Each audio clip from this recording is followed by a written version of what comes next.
Petrol, diesel, hybrid और electric गाड़ियों पर टैक्स बढ़ा दिया गया। ऑल्टो थी उस पर 12.5% था और 18% हो जाएगा। 1300 सीसी है उन पे 1% लेवी होगी, 1800 पे 2%। फॉर्च्यूनर में मोर देन 50% टैक्स है। जापानी गाड़ियों 3% लगेगा।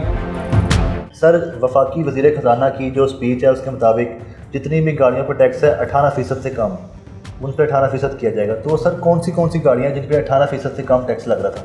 एक तो सबसे पहले उस्मान साहब, मैं भी ये परेशान था, आम बंदा भी परेशान होता है कि तकरीर में कुछ और है जी, फाइनेंस बिल में कुछ और है। तकरीर में जब उन्होंने कहा था जिसका 8% है उसको 18 पे ले जाएंगे, यानी जो भी 18 से कम है उसको 18 पे ले आएंगे। सो उसमें जो फॉर सर्टेन है, अगर आप फाइनेंस बिल में देखें तो वो खाली पेट्रोल गाड़ियाँ जो किस तरह अगर 660 सीसी ऑल्टो थी उस पर 12.5% था तो वो तो फॉर श्योर 18% हो जाएगा। और एक उन्होंने जो है पेट्रोल जो है ना NEV पॉलिसी के तहत उन्होंने कहा कि जितनी गैसोलीन गाड़ियाँ अगर वो 1300 सीसी हैं उन पे 1% लेवी होगी, 1300 से 1800 पे 2%, 1800 प्लस पे 3%, ये तो फॉर श्योर है। बाकी एक और गाड़ियाँ हैं जो कि हाइब्रिड गाड़ियाँ हैं, और हमने भी उनकी तकरीर देख के ये अखज़ किया था कि हाइब्रिड गाड़ियाँ जिन पे 8.5 या 8% GST है उसको भी 18 पे ले जाएंगे। बट वो मेरा ख्याल है वो ऐसा नहीं हो रहा, बिकॉज एक तो वो सेंस नहीं बनती बात, क्योंकि आप एक तरफ कह रहे हैं कि हमें एनवायरमेंट फ्रेंडली गाड़ियों पर जाना है, दूसरी तरफ उसको बढ़ाएं, दूसरी तरफ से जो फाइनेंस बिल जो पार्लियामेंट में पेश होना है उसमें भी वो नहीं है। तो मेरा ख्याल है the only car which will get affected एक तो वो 660 सीसी वाली हैं, एवरी भी है, पिकअप वगैरह भी।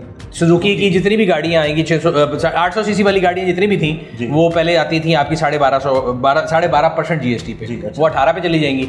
और 1300 सीसी तक जितनी गाड़ियाँ हैं उनके ऊपर 1% लेवी आएगी, 1300 से 1800 पे 2%, और फिर उससे ऊपर जो 3%। तो इन अगर हम टोटलिटी देखें बजट से पहले, आपको याद होगा, आपसे तो मुलाकात नहीं हुई लेकिन मैंने कई जगह इंटरव्यू दिया, हर किसी ने हेडिंगें चलाई 20 लाख सस्ती, 10 लाख सस्ती। मैंने तब भी सबसे कहा था कि बजट से अगले दिन मिलेंगे फिर देखेंगे क्या सस्ता है। कुछ सस्ता नहीं है, सब महंगा है। ख़ास तौर पे जो आवाम की गाड़ी है वो तो महंगी है।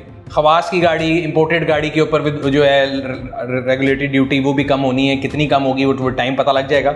बट आवाम के लिए बजट में कोई अच्छी न्यूज़ नहीं है। सर इस वक्त मतलब कि 850 सीसी से ऊपर जो गाड़ियाँ 1000 सीसी भी हैं, तो 1000 सीसी पे कितना टैक्स है GST उनके ऊपर तकरीबन आता है 18%, फिर उससे ऊपर वाली जो ब्रैकेट है उस पर 25%। तो ये जो 1000 सीसी है वो इस ब्रैकेट में नहीं आएंगी? नहीं, वो उसको नहीं इफेक्ट करेगा, उतनी पे वो ऑलरेडी 18%। उस पर आप 1000 सीसी वाली पे आप समझ लें 1% बढ़ जाएगा जो लेवी है।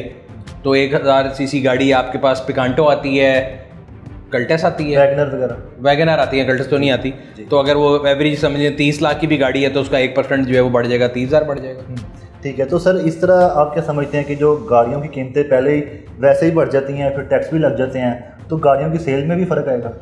देखें, गाड़ियों की कीमतें तो फॉर लॉन्गेस्ट टाइम नहीं बढ़ती हैं, टैक्स ही बढ़ते हैं। अगर आप थोड़ा सा रिवाइंड करें ना तो ये पिछले साल GST सब गाड़ियों पे कम थे, 8, 12, मैक्सिमम 17 या 18 था। फिर उन्होंने 8 वाले को 12 कर दिया, 12 वाले को 18 कर दिया, 18 वाले को 25 कर दिया, तो वो बढ़ाते गए हैं और गाड़ियाँ महंगी होती गई। At the end of the day अगर आप कोई भी गाड़ी आज लेते हैं, बेशक सुजुकी ऑल्टो ले लें या टॉप अगर पाकिस्तानी मेड गाड़ी फॉर्च्यूनर आती है, फॉर्च्यूनर में मोर देन 50% टैक्स है जी। ऑल्टो के अंदर तकरीबन 48% टैक्स है, वो भी तकरीबन 50 पे चला जाएगा। ठीक है, तो 50% तो वैल्यू गाड़ी की टैक्स है। तो गाड़ी पीछे से महंगी नहीं हो रही, टैक्स महंगा होता जा रहा है। जापानी गाड़ियाँ भी इंपोर्ट होती हैं यहाँ पे, नई गाड़ियाँ, उन पर भी ये टैक्स लगेगा? जापानी गाड़ियों की इंपोर्ट पे भी जो 1%, 2%, 3% पेट्रोल गाड़ियों पर लगेगा।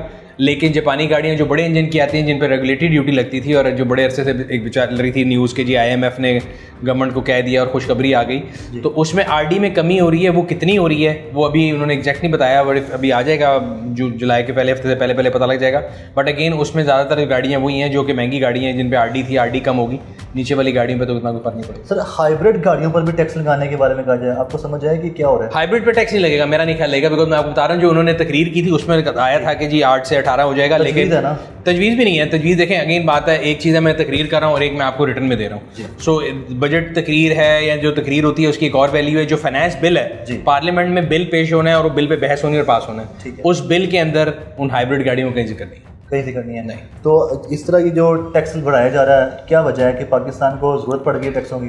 टैक्स की ज़रूरत हर मुल्क को होती है और हर मुल्क के लोगों को टैक्स देना चाहिए। मैं ये नहीं कहता कि टैक्स नहीं देना चाहिए, लेकिन टैक्स का जो निज़ाम है वो इक्वल होना चाहिए। अब आप देखें, एक और टैक्स लगा है इस पे जिसको कार्बन टैक्स कहा गया। Carbon tax. तो आप बाइक चलाते हैं, गाड़ी चलाते हैं, तो आपकी बाइक के भी पर लीटर पे और मेरी गाड़ी के भी पर लीटर पे एक ही है। बेशक आपकी और मेरी एबिलिटी टू पे फ़र्क हो, जो जहाज़ चला रहा है उसके लिए भी वही है। सो पर लीटर 2.5 रुपये जो है कार्बन टैक्स लग गया है। पहली तारीख से आपको पेट्रोल में 2.5 रुपये कार्बन टैक्स लग जाएगा और 1 महीने बाद वो 5 रुपये हो जाएगा। वो लग गया है, उसके बारे में कोई कन्फ्यूजन नहीं है। जिस तरह बता रहे हैं कि सिर्फ सुजुकी कंपनी को ही टारगेट किया गया है। सुजुकी को टारगेट नहीं किया गया, लोकल इंडस्ट्री की हर गाड़ी महंगी हुई है। सुजुकी नहीं, पे जो ज़्यादा इम्पैक्ट 18% होगा टैक्स वाला है। वो, क्योंकि वो पहले 18 पे नहीं थे, उस पर ज़्यादा इम्पैक्ट पड़ेगा, बाकी सब पे हो रहा है। बात हो रही थी टैक्स की। सर मसला ये कि टैक्स का जो निज़ाम है ना, जो सैलरी क्लास है, आप और मैं, हम तो टैक्स चोरी नहीं कर सकते, हमारा टैक्स जाना ही जाना है, तो हमारा हर साल स्लैब बढ़ती रहती है। इसी तरह गाड़ी का मालिक भी एक ऐसा बंदा है जो कि डॉक्यूमेंटेड चीज़ है ना, छुप नहीं सकती। तो वो आपके हाथ जब गाड़ी बनती है तो 50% टैक्स है, फिर आप उसको रजिस्टर कराते हैं, फिर टैक्स है, फिर आप उसको सड़क पे चलाते हैं, आप अक्सर गोल चक्करों पे खड़े होते हैं एक्साइज की टीम के साथ, फिर सालाना टैक्स है। अब जो आप पेट्रोल डलवाते हैं पर लीटर, उसके अंदर 60 रुपये से 100 रुपये पेट्रोलियम लेवी है, 2.5 रुपये से 5 रुपये आप कार्बन टैक्स देंगे। तो आप तो बकरे हैं जो उनको जब पैसे चाहिए वो आपसे ले लेते हैं। सर क्या मसला है ऑटो इंडस्ट्री के साथ हुकूमत को? और इंडस्ट्री से मसला नहीं है। देखें, जब टैक्स पे टैक्स लगाएंगे आपकी ना, पूरी इकोनॉमी में देखें 25 करोड़ आवाम में से फाइलर कितने हैं? मुल्क चलाना है, मुल्क चलाने के लिए रेवेन्यू चाहिए, टैक्स के टारगेट हैं वो पूरे करने हैं। जो दे रहा है उसी से ले रहे हैं, जो नहीं दे रहा, मुझे तो समझ नहीं आती ये टर्म जो नॉन फाइलर है क्यों है। ये ऐसे ही है कि मैं बोलूँ कि जी मैंने टैक्स नहीं देना, तो नॉन फाइलर तो होना ही नहीं चाहिए। ठीक है, तो जब नॉन फाइलर जब तक रहेंगे तब तक आप और मैं जो फाइलर हैं उनके लिए भी भरेंगे। ठीक है। अच्छा, जिस तरह सर सोलर पैनल्स की खरीदारी पर भी बताया गया कि 18% टैक्स लगेगा, Import पे लगा दिया। इंपोर्ट में है, उसमें भी फाइलर नॉन फाइलर का जिक्र है कि जो नॉन फाइलर है फिर उसके लिए 21% है। इसी तरह गाड़ियों में भी क्या इस तरह है कि जिस तरह 18% कह रहे हैं वो भी 21% या इससे ज़्यादा हो सकता है? नॉन फाइलर गाड़ी ले नहीं सकती, बड़ी अच्छी Non-filer बात गाड़ी ले नहीं सकता। हाँ जी, उन्होंने कहा कि नॉन फाइलर गाड़ी नहीं ले सकता, और जो कि बड़ी अच्छी बात है। इस बजट से पहले ले रहे थे, हाँ जी, इस फाइलर नॉन फाइलर का लेदर टैक्स रेट होता था ना, अब वो खत्म कर दिया। उन्होंने कहा जी नॉन फाइलर गाड़ी नहीं ले सकता। उन्होंने बड़ा क्लियरली कह दिया है कि जब आप गाड़ी बुक कराएंगे तो you have to be a filer.